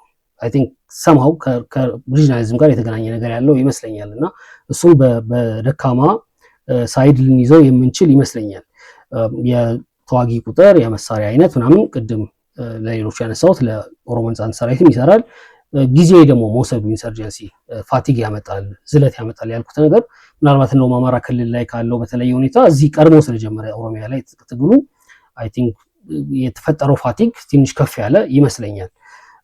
ከዛ እንግዲህ የዲሲፕሊን ቅድም ካነሳሁት ነገር ጋር የሚያያዘው የዲሲፕሊን ችግር ብቻ ሳይሆን የኮሚኒኬሽንም ችግር ያለ ይመስለኛል። እንደ ደካማ ጎን መያዝ የምንችል ይመስለኛል። አሁን ለምሳሌ አምነስቲ ሪፖርት አወጣ። አምነስቲን በመንግስት ደጋፊነት መክሰስ ኢትስ ሪዲኩለስ የሚታወቅ ነገር ስለሆነ ማለት ነው። የአምነስቲን እንትን ተጠየቅ ውስጥ ማስገባት እንደው ለብልጽግና የሚደግፍበት ቤት ይኖራል ምናምን የሚለው ነገር ብዙ የሚያዋጣ ይመስለኛል። ኤኒዌይስ ግን የአምነስቲ ሪፖርት ከመውጣቱ በፊት የአሶሺየትድ ፕሬስ ኤፒ የኦሮሞ ነጻነት ሰራዊት አመራሮችን አናግሮ ከአንድ ወር ምናምን በፊት የአምነስቲ ሪፖርት ከመውጣቱ በፊት አናግሮ የሰራው ሪፖርት አለ። ያኔ ፌስቡክ ገጽ ላይ ሼር ስላደረኩ ተመልሳችሁ ማየት ትችላላችሁ። እና እዛ ሪፖርት ላይ የኤፒ ሪፖርት ላይ አምነስቲ እንደዚህ አይነት ሪፖርት ሊያወጣ እንደሆነ ተዘግቧል። አምነስቲ ኮንታክት አላረገንም መልስ እንድንሰጥ ምናምን ከተባለ ራሱ ነው ይሄን እያልኩኝ ያለሁት። ግን አምነስቲ እንደዚህ አይነት ሪፖርት ሊያወጣ እንደሆነ ሪፖርት ከመውጣቱ ከአንድ ወር በፊት መረጃው ወጥቷል። እና አምነስቲን ኮንታክት ለማድረግ መልስ ለመስጠት ቀድሞ እንግዲህ ስህተትም ነው ከተባለ የፕሮፓጋንዳ ስራ ለመስራት ራሱ በቂ ጊዜ ነበረ። ግን ያ አልተሰራም። ይሄ በጣም መሰረታዊ የሆነ የዲሲፕሊን የኮሚኒኬሽን ምናምን ጋፕ የሚያሳይ ይመስለኛል። እና ይሄ አይ ሚን የኛ ኃይሎች ናቸው ያደረጉት የኛ ኃይሎች አይደሉም ምናምን የሚለውን ራሱ ለመለየት ጠንካራ የሆነ የዚህ ሰንሰለት የሚያስፈልግ ይመስለኛል። እና ያ ችግር ያለ ይመስለኛል። ምላሹም ደግሞ ለምሳሌ ቲፒኤልኤፍ ቢሆን በዚህ መልኩ ይመልስ ነበር አይዳውት። ምላሹ ገለልተኛ ማጣራት ይደረግ የኛ ኃይሎች አይደሉ ምናምን የሚለው ነገር ከዛ ይልቅ እኛ ውስጥ ያሉ ሮግ ኤሌመንትስ ካሉ ይሄን የፈጸሙ ካሉ እንቀጣለን፣ ማስተካከያ እርምጃ እንወስዳለን። ከዛ ውጭ ግን ለሚደረግ ማንኛውም አይነት ማጣራትና እንትን ኢንቨስቲጌሽን ትብብር እናደርጋለን። እንዲህ አይነት ነው ምናምን መልስ መስጠት ይቻል ነበር። መልሱም ራሱ እንግዲህ ይሄንን ደካማ ሳይድ የሚያሳይ ይመስለኛል ብዬ አስባለሁኝ። ከዛ እንግዲህ ያው የተለያየ ኢንተረስት ፍላጎት አላቸው ታጣቂዎቹ። ይሄም እንደ ደካማ ሳይድ ሊያዝ ይችላል። የአምነስቲን እንትን ስትረስ አድርጌ የተናገርኩት ለምንድን ነው ቲፒኤልኤፍ የተሻለ ከዲፕሎማቲክ ኮሚቴው ጋር የተሻለ የሚባል ግንኙነት አለው የሚል ነገር አንስቻለሁ። ፋኖ በጣም እርሊ ነው፣ ኢንፋንት ነው። ዲፕሎማቲክ ኮሚቴ ጋር ያለው ግንኙነት ገና ዳዴ እያለ ያለ ነገር ነው። ይሄ አምነስቲ ሪፖርት ግን የኦሮሞ ነጻነት ሰራዊት ሊኖረው የሚችለውን ግንኙነት ራሱ ወደፊት ያበላሸ ይመስለኛል። መልስ አለመስጠቱ አምነስቲን ሳይሆን ተጠያቂ እያደረግኩ ያለሁት ኦላ ቀድሞ ለዚህ ነገር ጥቃቱን ከደረሰ ጥቃት ያደረሱትን ሰዎች አለመቅጣቱ፣ ኮማንድ ሴንተሩ ደካማ መሆኑ ወዘተረፈ እንዳለ ሆኖ የፒአር ላይ ደካማ መሆኑ ይሄንንም ያበላሸበት ይመስለኛል። ጥሩ የሚባል ግንኙነት ነበረው ብዬ አላስብም ከዲፕሎማቲክ ኮሚቴው ጋር። አሁን ደግሞ የበለጠ ችግር ውስጥ የከተተው ይመስለኛል። ይሄንን ይመስላል ባጭሩ ደካማና ጠንካራ ጎናቸው። ከዚህ ውጭ እንግዲህ የተለያዩ ኃይሎች አሉ እንዳልኳችሁ፣ ግለሰቦች አሉ፣ ሰላማዊ ትግል የሚያደርጉ ፓርቲዎች አሉ፣ ሌሎች ታጣቂ ኃይሎች አሉ። ግን እነዚህን በኃይል አሰላለፍ እንትን ውስጥ ማስገባት ተገቢ ሆኖ አላገኘሁትም። ምክንያቱም የነሱ ተሳትፎ በድጋፍም ሆነ በተቃውሞ መንግስትን በመደገፍም ሆነ በመቃወም ታጣቂዎችን በመደገፍም ሆነ በመቃወም ያለው ሚዛን ላይ ሲቀመጥ እዚህ ግባ የሚባል ነው ብዬ አላስብም በእኔ ግምገማና አየሩም ደግሞ አሁን ያለው የፖለቲካ መጫወቻ ሜዳው ራሱ በመሳሪያ ለያዘ ሰው የሚሆን ስለሆነ በሌላ መንገድ እየታገሉ ላሉት በተለይ የሚሆን አይነት ድባብ አይደለም ያለው ሰው። በዛ ምክንያት እነሱ ላይ ጠንካራ ደካማ የሚል ነገር ዝርዝር ውስጥ አልገባም ማለት ነው። ወደ መጨረሻው ክፍል ልሂድ። ከዚህ በኋላ አይ ቲንክ 10 ወይ 15 ደቂቃ ወስድባችሁ ነው። ስለዚህ እነዚህ ኃይሎች እንግዲህ ጠንካራ ጎናቸውን አይተናል፣ ደካማ ጎናቸውን አይተናል። ምን አይነት ኢንተራክሽን ሊያደርጉ ምን አይነት መስተጋብር ሊያደርጉ ይችላሉ? የሚያደርጉት መስተጋብር ለማናቸው ምን አይነት አድቫንቴጅ ለማናቸው ምን አይነት እድል ይሰጣል? ማንን አሸናፊ አድርጎ ሊያወጣ ይችላል የሚለውን ነገር ወደ ማየቱ እንሂድ። ሶስት ቢሆኖችን በሚቀጥሉት ወራቶች ሊሆኑ የሚችሉ ብዬ ያሰብኳቸውን ሶስት ሃይፖቴሲስ ወይም መላምቶች አስቀምጫለሁ። በዛ ውስጥ እነዚህ ኃይሎች ሊያደርጉት የሚችሉትን ኢንተራክሽን አብረን እናያለን ማለት ነው። የመጀመሪያው ሴናሪዮ ቲፒኤልኤፍም ሆነ ብልጽግና ከምርጫው በፊት ጦርነቱን የመጀመር ፍላጎት የላቸውም፣ አይጀምሩም። ወይ እስከ ምርጫው ጊዜ ድረስ ከምርጫው ቀን ወይም ሳምንት ድረስ ይቆያሉ፣ ወይም ከምርጫው የተወሰነ አለፍ ብሎ ድረስ ይቆያሉ የሚል ነው የመጀመሪያው ሴናሪዮ። አሁን ጦርነት አይጀምሩም የሚል ነው። ያው ጦርነት ላይጀምሩ የሚችሉበትን ምክንያት ቅድም በሰፊው አብራርቻለሁ። አሁን አዲስ የመጣው የኢራን ጉዳይም እዚህ ውስጥ አብረን ልናየው የምንችል ይመስለኛል። ኦፍኮርስ የፌዴራል መንግስት ቲፒኤልኤፍ የሚባል ጉልበት ያለው ተቀናቃኝ አንድ ክልል እያስተዳደረ ወይም አንድ ክልልን ተቆጣጥሮ ለረዥም ጊዜ እንዲቆይ አይፈልግም። ምክንያቱም የሚፈጠረው አይታወቅም። የሆነ ጊዜ ብልጽግና ወይም አማራ ክልል፣ ኦሮሚያ ክልል ላይ ባለው ነገር ሸብረክ ቢል ወይም ከፍተኛ ጉዳት ቢደርስበት እዛ ከባድ ተቀናቃኝ ካለው በማንኛውም ጊዜ ሊያጠቃው ይችላል፣ ወይም ስልጣኑን ሊቀማው ይችላል። እንደዛ ብሎ ስለሚያስብ ቲፒኤልኤፍን በማንኛውም መንገድ ማጥፋት አለብኝ ብሎ ሊያስብ እንደሚችል ግልጽ ነው። ግን አሁን ከምርጫው በፊት ነው ወይ ይህን ሊያደርግ የሚፈልገው ነው ጥያቄው። መጀመሪያ ምርጫውን ያስቀድማል ብዬ አስባለሁ። እሱ ብቻ አይደለም፣ ኦቨርስትሬች መሆንም የሚፈልግ አይመስለኝም። ምክንያቱም አሁን ሰሞኑንም ኦሮሚያ ላይ አማራ ክልል ላይ ያየው ነገር ስላለ የመከላከያውን ኃይል መለጠጥና ምክንያቱም ትግራይ ውስጥም ጦርነት ከተነሳ ሊረዝም የሚችልበት ወደ ኤርትራ ሊሄድ የሚችልበት እድል ስላለ በዛ ደረጃ እንዲለጠጥ አሁን የሚፈልግ አይመስለኝም። ስለዚህ በእነዚህ ምክንያቶች እንዲሁም ኢራን ላይ በተፈጠረው ነገር ምክንያት ጦርነቱን አሁን ማድረግ የሚፈልግ አይመስለኝም። ቲፒኤልኤፍም ጦርነቱን አሁን ቢያደርግ ጦርነቱ አሁን ቢደረግ ወይም ምንድነው መከላከያ ወደ ትግራይ አዋሳኝ አካባቢዎች ሰፍሮ በነበረበት ሰዓት ላይ ቲፒኤልኤፍ ለምሳሌ ጦርነቱን ቢጀምር ቲፒኤልኤፍ ዲስአድቫንቴጅ ውስጥ ያለ ይመስለኛል። ለምንድነው ይሄን የምለው? ፋኖ ኦሮሞ ነጻነት ሰራዊት ሽምቅ ተዋጊዎች ናቸው። ቲፒኤልኤፍ ያደራጀው ኃይል ግን ለሽምቅ ውጊያ አይደለም። ማለት ሽምቅ ውጊያ ማድረግ አይችልም እያልኩ አይደለም። ብዙ ኃይል አለው፣ ብዙ መሳሪያ አለው። ስለዚህ ከሞላ ጎደል ኮንቬንሽናል የሚባል መደበኛ የሚባል ጦርነት ነው የሚገጥመው። መደበኛ ጦርነት እንደ ሽምቅ ውጊያ ቀላል አይደለም። ወይም ለሽምቅ ተዋጊዎቹ አድቫንቴጅ እንደሚሰጠው ኮንቬንሽናል ውጊያ አስቸጋሪ ነው። የሰው ቁጥር ማተር ያደርጋል፣ ሂውመን ዌቭ ማተር ያደርጋል። የኢትዮጵያ የአፍሪካ ጦርነት እንደምታውቁት እና እነዛ ሁሉ ዲስአድቫንቴጅ ውስጥ ይከቱኛል የሚል አናሊሲስ ይኖረዋል ብዬ አስባለሁ። ቲፒኤልኤፍ በዛ ሰዓት መጀመር የሚጎዳው እንጂ የሚጠቅመው አይመስለኝም። ወደ ሽምቅ ውጊያ ሊመልሰው ይችላል። ለምሳሌ የፌዴራል መንግስቱ የበላይነት ከወሰደበት ወደ ሽምቅ ውጊያ ይገባልና ሽምቅ ውጊያ ውስጥ መግባት አሁን ካለበት ቦታ አንጻር ሲታይ መውረድ ነው ብዬ አስባለሁ፣ ወይም ወደኋላ መንሸራተት ነው ብዬ አስባለሁ። እነዛ ነገር ካልኩሌት የሚያደርጉ ይመስለኛል። እሱም ብቻ አይደለም። አሁን ኦሮሚያ ላይ ያለው ነገር የሚቆም አይመስልም። አማራ ክልል ላይ ያለው ነገር በቅርብ ጊዜ ውስጥ የሚቆም አይመስልም እና ይሄ ነገር በተራዘመ ቁጥር የፌዴራል መንግስቱ ወይም የብልጽግና ወይም የመከላከያ አቅም እየተራከመ ይመጣል እና ከተራከመ በኋላ ኢንጌጅ ማድረግ የተሻለ አድቫንቴጅ ይሰጠኛል ብሎ ቲፒኤልኤፍ ሊያስብ ይችላል ብዬ አስባለሁ። በእነዚህ ምክንያቶች አሁን መጀመር የሚፈልጉ አይመስለኝም ቲፒኤልኤፎች እና ይህም ብቻ አይደለም። እንግዲህ የኤርትራ መንግስት ምን ያህል ነው ድጋፍ ሊያደርግ የሚችለው የሚለው ነገር ድጋፍ ማድረጉ ጥያቄ ውስጥ የሚገባ አይደለም። ግን የድጋፉ አይነት እንዴት ነው ሊሆን የሚችለው የሚለው ነገር ማተር ያደርጋል። ሙሉ ለሙሉ የሚደግፍ ከሆነ ቲፒኤልኤፍ አድቫንቴጅ ይኖረዋል። ግን ሙሉ ለሙሉ የማይገባ ከሆነ ደግሞ አስቸጋሪ ይሆናል። በእነዚህ ምክንያቶች አሁን በቅርብ ጊዜ ውስጥ መጀመሩ አድቫንቴጅ የሚሰጠው አይመስለኝም ቲፒኤልኤፍ። ለሁለቱም ስለማይሆን ሁለቱም እየተገፋፉ እስከ ምርጫው ጊዜ ድረስ ይቆያሉ ብዬ አስባለሁ። እስከ ምርጫው ጊዜ ድረስ ከቆዩ ወይም ምርጫው ሲጠናቀቅ ከቆዩ ምንድን ነው ሊፈጠር የሚችለው? ሁለት ነገር እዚህ ጋር ያዙልኝ። አንደኛው የምርጫው ሳምንት ምርጫ የሚደረግበት ሳምንት ወይም የምርጫው የሚደረግበት ቀን ላይ ከጀመረ ጦርነቱ እንዲሁም ምርጫው ከተጠናቀቀ በኋላ አሸናፊ ከታወቀ በኋላ ከጀመረ የሚሉት የተለያዩ ነገሮች ናቸው። ምርጫው ከተጠናቀቀ በኋላ ከሆነ ወደ ጦርነት የሚገቡት እንግዲህ ሴናሪዮ ነው እያስቀመጥኩ ያለሁት።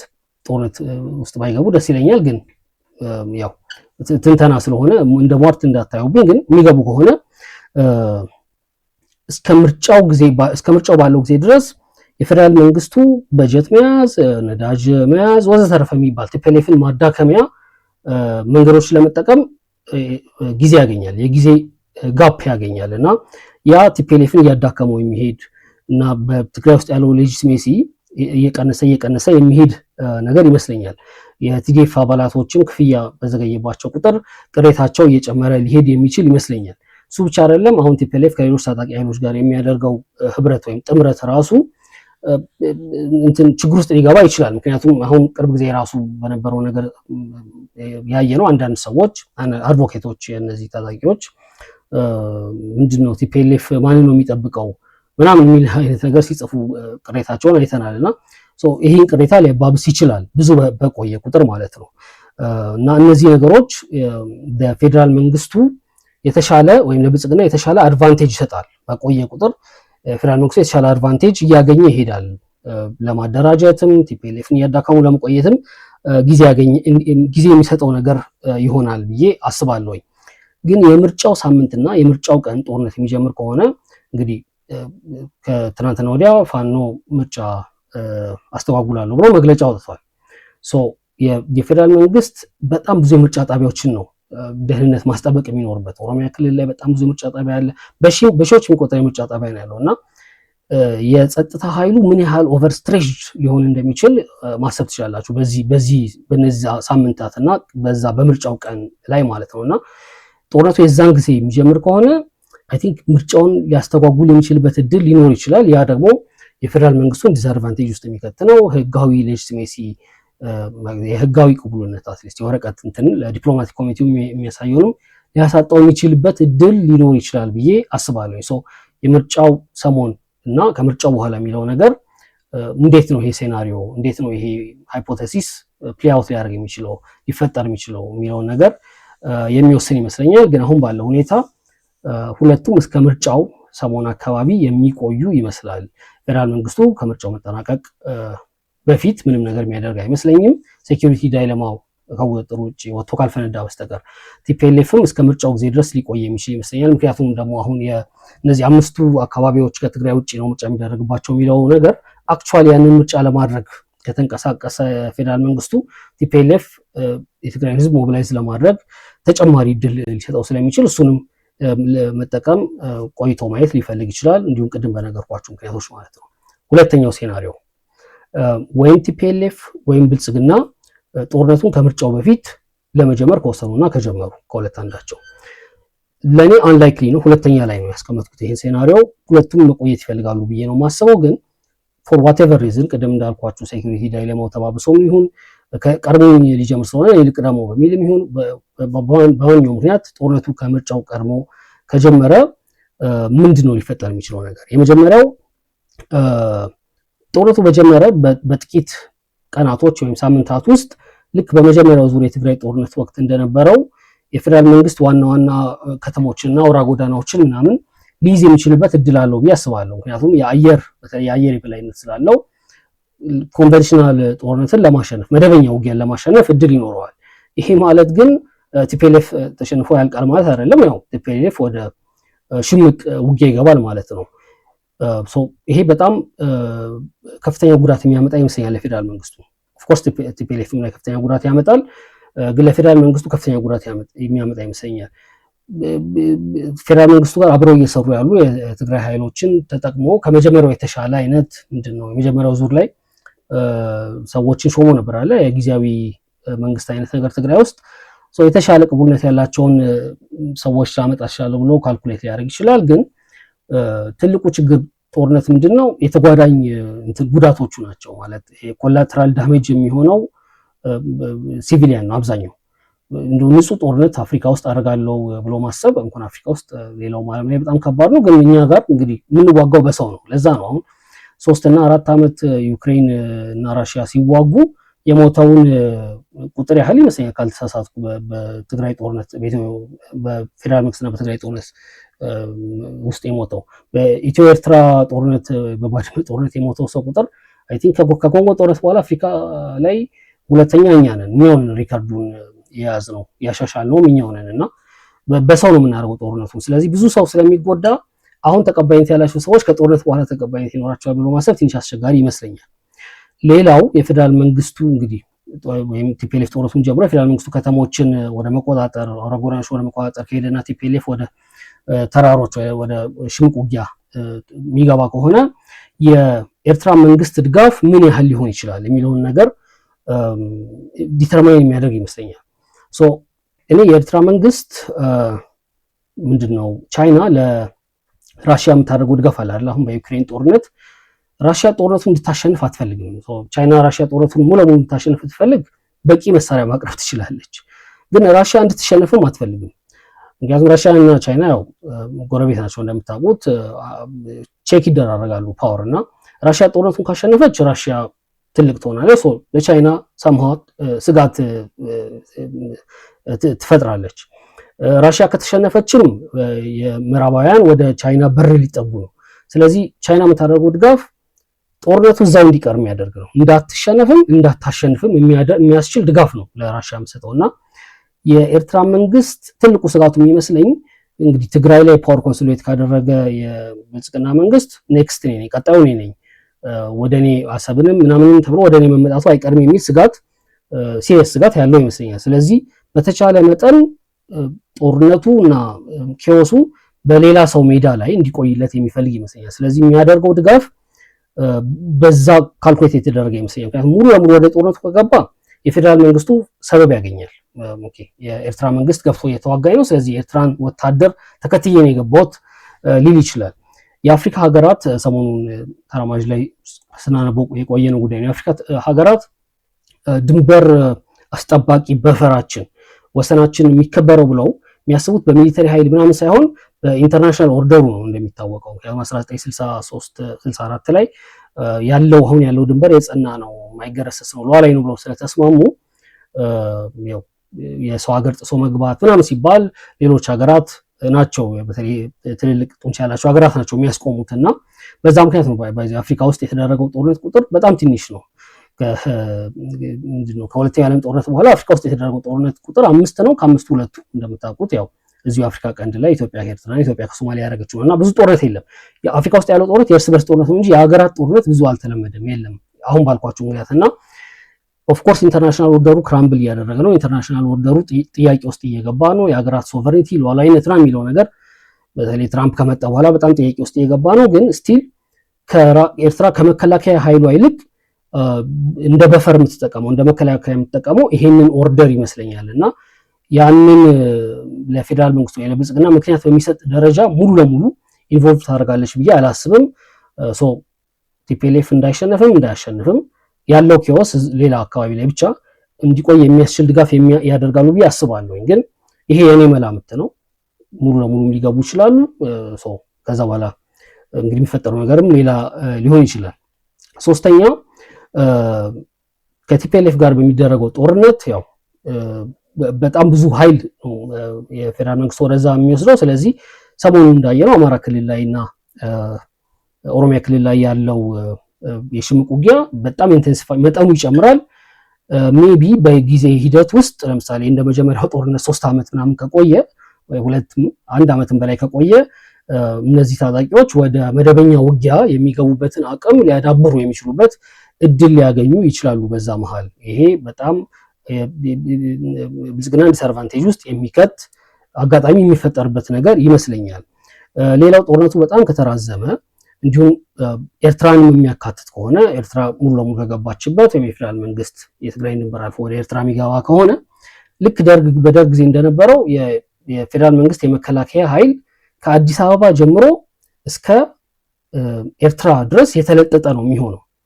ኦሮሚያ ላይ የሚዋጋው አለ፣ አማራ ክልል ላይ የሚዋጋው አለ፣ ትግራይ ውስጥ የሚዋጋው አለ፣ ኤርትራ ውስጥ የሚዋጋው አለ ነው የሚሆነው እና በዚህ ውስጥ ደግሞ ያው ፕሮፓጋንዳም ይኖራል፣ የጦርነት መሀል ያለ እና አክቹዋሊ እንደው በመሬት ላይ ባለ ውጊያ ኦፍኮርስ ጉዳት ይደርስበታል። ከዛም ባለፈ በፕሮፓጋንዳው ራሱ ያው ጦር ከፈታው ወሬ ፈታው ይባላል አይደል? የሚደርስበት ነገር ወይ አዲስ አበባ ውስጥ ፐርጅ የሚያመጣ ለምሳሌ ኩ አይነት ነገር የሚፈጥር ወይም ደግሞ ብልጽግናን ወደ ብዙ ነገር ሊያጣበት ወደሚችል ድርድር የሚያስገባው ነገሮች ሊመጡ ይችላሉ። ወይም ደግሞ ጦሩ በራሱ ያው እንግዲህ አሁን ታጣቂዎቹም ሁሉም መሳሪያ ያለው በሙሉ ሶሻል ሚዲያ ላይ ነው ያለው እንደምታውቁት ቲክቶክ ላይ እና ፌስቡክ ላይ ነው ያለው እና በጣም ከባድ ሁኔታ የሚፈጥርበት ይመስለኛል በዛ መልኩ መሄድ ከሆነ። ከዛ ሌሎች አካላት ቅድም የጠራኋቸው ሳፍን ጨምሮ ሄሜቲናን ጨምሮ ዩኤኢ፣ ሳውዲ ምናምን ኢንቮልቭ የሚያደርጉበት ግብጽ ኢንቮልቭ የምታደርጉበት ሁኔታም አውትካሙን ይወስነዋል ብዬ አስባለሁኝ። እዚህ ዲስከስ ስላደረግን አልደግምም ብዬ ነው። ሁለተኛው ሴናሪዮ ይህንን ይመስላል። በዛ መሀል ሊፈጠር ይችላል ብዬ ያሰብኩት ኢንተራክሽንም ያው ይህንን ይመስላል። የመጨረሻው ሴናሪዮ አሁን ያለው ስታተስ ኮ ይቀጥላል። ማለትም አማራ ክልል ያለው ጦርነት፣ ኦሮሚያ ላይ ያለው ጦርነት እንዲሁም ከትግራይ ላይ ያለው ከቲፒኤልኤፍ ጋር ያለው ውጥረት አሁን ባለበት ሁኔታ ይቀጥላል። ምርጫው ይደረጋል። ከምርጫውም በኋላ በዚህ ውጥረት ነው የሚቀጥለው እንጂ ወደ ጦርነት የማይገባ ከሆነና በዚህ አሁን ባለው ውጥረት ነገሮች የሚቀጥሉ ከሆነ ምን ሊፈጠር ይችላል የሚል ነው። የመጀመሪያው ነገር ያው ብልጽግና 90 ወይ 99% ሜቢ 100%ም ሊያሸንፍ ይችላል። ምንም እንትን የለኝም እዚህ ላይ ማለት ተቋሚ ሊያሸንፍ ይችላል ምናምን የሚል እንትን የለኝም፣ ምንድነው ግምት የለኝም። ግን ሞቢላይዝ ለማድረግ ቅድም እንዳልኳችሁ ማስ ሞቢላይዜሽን ለመፍጠር ድምጻችሁ ተቀማ፣ ድምጻችሁ ተሰረቀ ዋቴቨር ለማለት ራሱ በሚያስችል አቅም ላይ ናቸው የሚገኙት ብዬ አላስብም ተቃዋሚዎቹ። የታጣቂዎቹ ምርጫውን የማስተጓጎል ተግባራዊ አቅም ግን ለመገመት በጣም አስቸጋሪ ይመስለኛል። ከ5 ዓመት በፊት የነበረው ምርጫ ላይ አይ ቲንክ ካልተሳሳትኩ አምቦ አካባቢ አንድ የተቃጠለ ምናምን ምርጫ ጣቢያ ነበረ። የተወሰኑ ፎቶዎች ነበሩ ሜቢ ሶሻል ሚዲያ ላይ ወደኋላ ሄዳችሁ ብታዩት የምታገኙት ይመስለኛል። ግን ምርጫው ተደርጓል። ለቁጥር ብዙ የሚያስቸግር አልነበረም፣ ሌሎች አካባቢዎች ላይ ስለተደረገ ማለት ነው። ግን ለቁጥር በሚያስቸግር ደረጃ በጣም ብዙ ወረዳዎች ላይ ራሱ ማስተጓጎሎች ቢኖሩ ብልጽግና መንግስት እነዛ ማስተጓጎሎች እንደነበሩ ያምናል ወይ? ተደርጓል ይሄን ያህል ድምጽ አግኝቻለሁ ምናምን ቢል ምርጫ ቦርድ በዚህ ቦታ ተደርጓል ቢል ምንድነው የሚይዘው ነገር የሚለው ነገር ላይ ጥያቄ አለኝ። ማስተጓጎል አቅም ላይ ደርሷል አልደረሱም የሚለው ሌላ ጉዳይ ሆኖ ግን እንደው ቢስተጓጎል ራሱ ምንድነው የሚያመጣው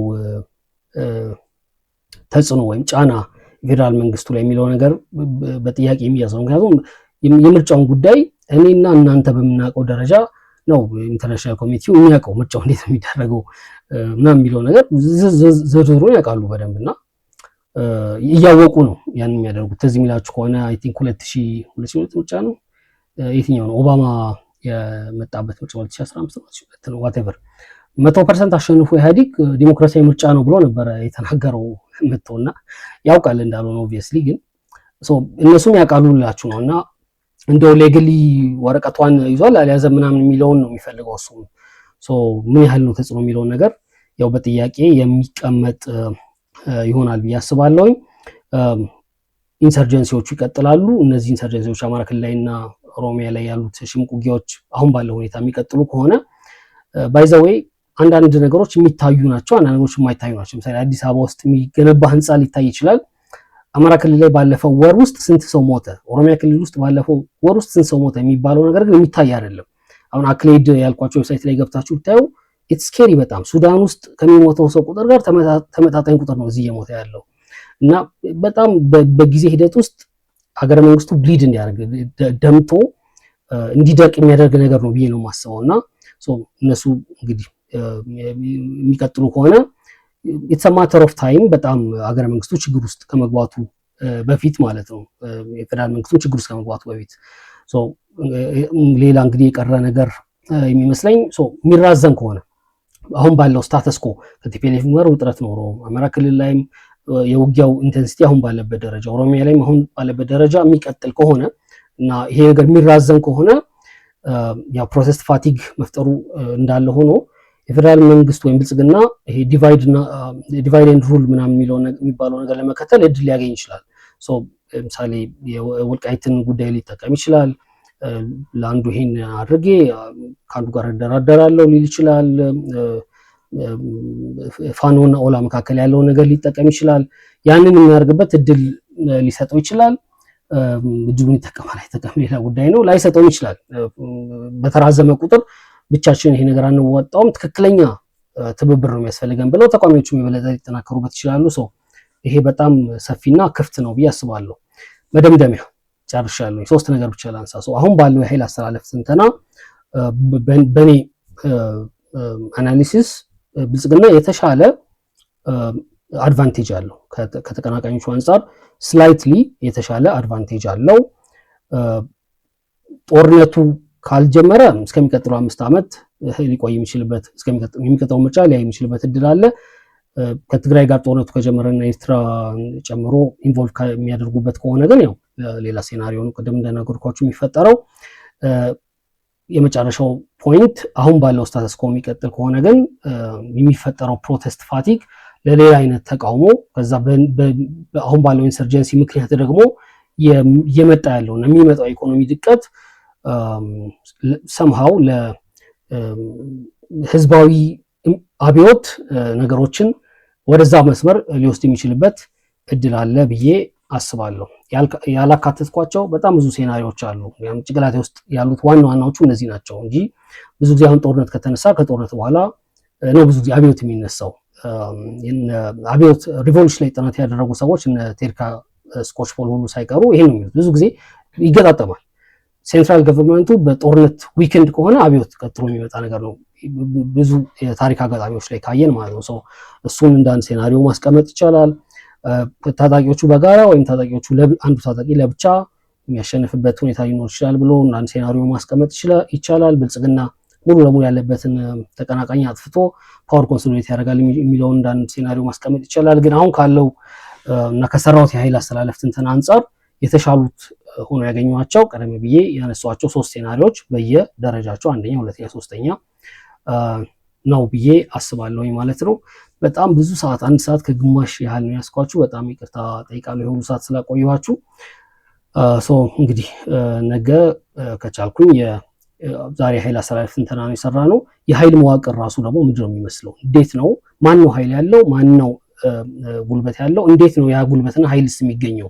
እንዴት ነው ስልጣን የሚገኘው በኢትዮጵያ ውስጥ የሚለውን ነገር በተመለከተ ውይይት እናደርጋለን ብዬ ተስፋ አደርጋለሁ።